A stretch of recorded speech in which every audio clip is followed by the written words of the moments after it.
Yes दोस्तों, 13 मई के लिए वीडियो कंटिन्यूएशन में, क्योंकि वीडियो बनाते बनाते वो बीच में रह गया, उसके कंटिन्यूएशन में ये वीडियो बना रहा हूँ। डिटेल मैंने बता दी।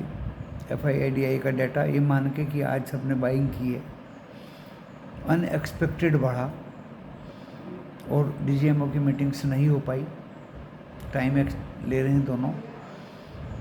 अपना नुकसान का आकलन DGMO पाकिस्तान कर रहा है, अमेरिका की भी बात नहीं मान रहा है। शाम को शायद आज DGMO का मीटिंग होगा। इंडिया रेडी है to talk, but Pakistan is not ready, is not coming forward. तो कन्विक्शन नहीं थी पाकिस्तान में, भरोसा नहीं था कब सीज फायर ख़त्म कर दे, कब युद्ध विराम ख़त्म कर दे, कब फिर से लड़ाई शुरू कर दे। तो दोस्तों, जो अनएक्सपेक्टेड आज रिकवरी हुई, कल वो अनएक्सपेक्टेड डाउनफॉल आ जाए, कोई फ़ायदा नहीं है। इसलिए कोई भी BTST कोई भी पोजीशन कैरी करने का सख्त मना ही था, क्योंकि दोपहर का 12 बजे का जो टाइम था DGMO मीटिंग्स का, वो नहीं हो पाई, एक्सटेंड कर दिया उसको। आज शाम को होगी, कब होगी, कैसे होगी, कुछ पता नहीं। अमेरिका का भी एक स्टेटमेंट आ रहा कि हम पाकिस्तान को बहुत बोल चुके, अब हम भी थक चुके हैं और इंडिया को जो करना है वो करे। तो इस तरह के स्टेटमेंट दोस्तों अब इस समय पे आ रहे हैं। क्या होगा कल कह नहीं सकते। 1020 पॉइंट अभी US फ्यूचर्स प्लस में है, बाज़ार में मूवमेंट अपवर्ड है, अपवर्ड मूवमेंट रहेगी, मोमेंटम रहेगा, क्योंकि इसमें कई फैक्टर हैं दोस्तों। एक तो रशिया यूक्रेन का बात होना है दुबई कहीं सऊदी में, उसमें दोनों राष्ट्रपति बैठ के आमने सामने बात करेंगे। वो सीज फायर, युद्ध विराम और समझौता और एंड ऑफ द वार करने जा रहे हैं। दूसरी बात दोस्तों, टैरिफ वार, चाइना से बात हो चुकी, यूरोप से हो चुकी थी और आगे कुछ बातें सकारात्मक हो रही हैं अमेरिका की, वो भी एक इसमें था। एक इंडिया पाकिस्तान का था तीसरा। तो ऐसी 3-4 बातें थी जिसमें इंडिया पाकिस्तान, सिर्फ इंडिया पाकिस्तान को अफेक्ट करेगा, और उसको थोड़ा सा भरोसा नहीं हुआ, तो इसलिए कोई भी पोजीशन कैरी करना उचित नहीं समझा। क्योंकि जो भी पोजीशन कैरी करेंगे उसका जो नुकसान है, उसका जो प्रभाव है, वो आपको अगले दिन दिखाई देगा। अगर फायरिंग दोबारा शुरू होगी तो दोस्तों जो भी रिकवरी 3-4% की आई है वो माइनस में भी जा सकता है। जैसे गिफ्ट निफ्टी अभी -47-48 पॉइंट दिखा रहा है। एक्सपेक्टेशंस ज़्यादा नहीं लेके चलना चाहिए, लेकिन फिर भी निफ्टी 50 कल मैं मान के चल रहा हूँ। मैं तो सोच रहा था कि एक्सपायरी 25,000 के ऊपर होगी, उधर 56,000 के ऊपर होगी बैंक निफ्टी एक्सपायरी, लेकिन मुझे कल लग रहा है दोस्तों कि निफ्टी 50 25,250 तक जाने की कोशिश करेगा। 25,250, अभी 25,000 के नीचे में बंद हुआ है, तो 25,000 काटने के बाद में 25,100-250 तक जा सकता है कल। नीचे में सपोर्ट दोस्तों वो लग चुकी 24,400 की, उसके नीचे उम्मीद मुझे लगती नहीं जाने की। ये तो मैंने निफ्टी 50 की बात बताई। अब बात ये आती है निफ्टी बैंक की। निफ्टी बैंक कल, क्योंकि आज 55,466 तक गया है, शायद उसके भी ऊपर गया है, कल 56,000 और 56,100 जो मैक्सिमम हाईएस्ट पॉइंट है वहाँ तक जाने की कोशिश बैंक निफ्टी करेगा। और 54,000 अगर काट दिया तो 53,900 will be the last support to the bank Nifty tomorrow, क्योंकि काफ़ी कुछ शॉर्ट पोजीशंस तो आज ही कवर हो गई हैं और 15 मई को एक्सपायरी है। क्रूड ऑयल की भी एक्सपायरी है, निफ्टी 50 की भी एक्सपायरी है वीकली, और मंथली एक्सपायरी 29 तारीख की है दोस्तों। तो बैंक निफ्टी में थोड़ा सा और दमखम दिखाई दे रहा है। निफ्टी 50 में काफ़ी कुछ शॉर्ट कवर हो चुके हैं, अनएक्सपेक्टेड वे में बाज़ार भागा है, बहुत तेज़ी से भागा है, और कुछ शॉर्ट बनेंगे, कुछ ऐसा तो मुझे लगता नहीं, क्योंकि जो भी कॉल राइटर्स थे वो भाग गए मैदान छोड़ के।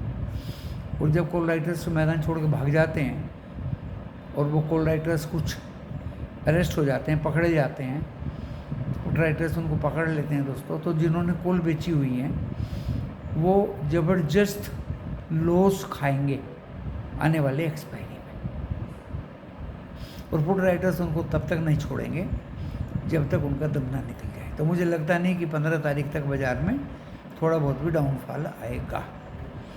आप अच्छे अच्छे स्टॉक्स, सेलेक्टिव स्टॉक्स, मैंने तो आज बहुत कुछ दिया। टाटा स्टील में प्रोग्रेस लिया, प्रॉफिट लिया, एंड दोस्तों एनजीसी में प्रॉफिट लिया, क्योंकि करोड़ को नज़र देखता रहा मैंने। करोड़ को कमोडिटी में भी दिया, वहाँ भी प्रॉफिट लिया। फिर देखा ये तो बहुत भाग गया है, बहुत भाग रहा है, तो वो एनजीसी बाय कर लिया। दोस्तों ये टैक्टिक का बाजार है। आपने देखा 29 तारीख को बैंक निफ्टी की एक्सपायरी है, तो वो क्यों ना लिया जाए, भरपूर फ़ायदा उसमें लिया। साफ चिल्ला के बता दिया कि ये अनएक्सपेक्टेड वे में भाग रहा है और ये ज़बरदस्त आपको प्रॉफिट देगा। नीचे बाय, ऊपर सेल, कॉल नीचे बाय करिए, कॉल को ऊपर सेल करिए। आप 2 प्रॉफिट, 3 प्रॉफिट, 4 प्रॉफिट जितने चाहे ले सकते हैं। सुबह आईटीसी में कॉल ऑप्शन दे दिया, अनएक्सपेक्टेड फ़ायदा हुआ दोस्तों। 2, 3, 4 स्टॉक्स दिए थे दोस्तों, सभी नहीं, इन्फोसिस में भी नीचे से ऊपर भागा, ज़बरदस्त फ़ायदा हुआ। एक इंडियन होटल्स नीचे से ऊपर भागा, ज़बरदस्त फ़ायदा हुआ दोस्तों। किस जगह पे फ़ायदा नहीं हुआ मैं बता दिया हूँ। डेली मेरा तो प्रॉफिट होना ही है और वो हुआ। दैट्स ऑल, यही मैं समझाना चाह रहा हूँ, यही मैं बताना चाह रहा हूँ। और कल भी बहुत सरसरी नज़रों से परख के बाज़ार में हाथ डाला जाएगा, चाहे वो स्टॉक्स में हो, चाहे वो कॉल ऑप्शन में हो स्टॉक की, चाहे वो इंडेक्स की कॉल ऑप्शन हो, चाहे पुट ऑप्शन हो, what ever it is. selectively we have to use our brain, not blindly. After knowing, after making analysis, we have to go in profit definitely along with the commodity, तो दोस्तों इसी के साथ मैं ज़्यादा लंबा video बनाऊंगा नहीं, क्योंकि वीडियो मैं बना रहा था, किसी का इंटरप्शन हो गया, कोई मैसेज आ गया और वो वीडियो अधूरा रह गया। उसके कंटिन्यूशन में ये वीडियो है, कंटिन्यूशन में वीडियो लेके चलिए।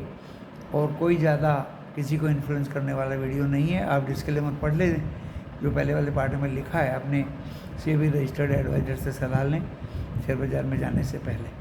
तो उसके प्रॉफिट वीडियो देखने के बाद आपका अपना होगा, मैं, मेरा चैनल जिम्मेदारी नहीं लेंगे। मैं रोज़ सुबह शाम एक वीडियो लेकर आता हूँ। सुबह का सुबह लेकर आया था, ये शाम का वीडियो है, ये सोचते हुए कि FIIDI ने आज बहुत बाइंग की होगी।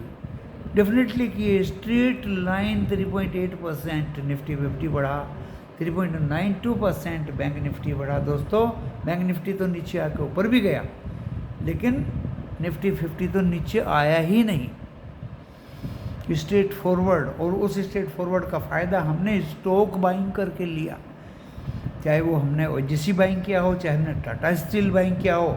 इनके पीछे में भी दोस्तों राज था, हमने क्यों बाई किया। टाटा स्टील का आज रिजल्ट आने वाला है, बहुत ही अच्छा result along with the dividend. ONGC जबरदस्त क्रूड भागा, $66.05 पर बैरल हो गया ब्रेंट क्रूड, तो ONGC क्यों नहीं भागेगा। सबके पीछे दोस्तों कुछ लॉजिक होता है, ब्लाइंडली कोई ट्रेड नहीं लेता, मैं लेना भी मत। बीच में मुझे फ़ोन आए थे HAL ले लें क्या, मैंने कहा नहीं, ONGC ले लो, HAL से बढ़िया तो टाटा स्टील ले लो, HAL से बढ़िया। तो दोस्तों HAL रेड हो गया और ये सब ग्रीन है। तो दोस्तों मैं ज़बरदस्त बातें भी बता देता हूँ, ओपन हार्टेड बता देता हूँ, किसी को लॉस ना हो दूर दूर तक, उससे उसको बचा देता हूँ। और अपने मेंबर्स को भरपूर प्रॉफिट तो एक मेंबर का तो 1 महीने में 1 करोड़ का प्रॉफिट हुआ है दोस्तों। ओपनली हमने अपने व्हाट्सएप पे लिख भी दिया, उसकी डिटेलिंग भी है दोस्तों, कई बार मैंने उसकी डिटेलिंग भी पेस्ट की है ग्रुप में, एवरीबॉडी नोज। ऐसे भी बहुत बच्चे हैं जिनको प्रॉफिट हुआ है, होना भी चाहिए। प्रॉफिट के लिए ही तो मेरे पास आते हैं, रोज़ थोड़ी लेना है। तो दोस्तों इस वीडियो को अच्छी तरह से देखिए, आगे पीछे चला के देखिए। लेवल्स हम सबसे पहले दे देते हैं, उसके बाद स्टॉक दे देते हैं कौन कौन से लेने कौन कौन से नहीं लेने, उसके बाद ऑप्शन दे देते हैं कौन सा लेना कौन सा नहीं लेना। और मार्केट खुलने के बाद इंडेक्स के ऑप्शन या इंडेक्स का कॉल ऑप्शन या पुट ऑप्शन समझा और बताया जाता है। पहले खुद ट्रेड लेता हूँ, उसके बाद में दे दिया करता हूँ। दैट्स ऑल दोस्तों, ज़्यादा बड़ा वीडियो नहीं, आगे पीछे करके देख लीजिए। धन्यवाद।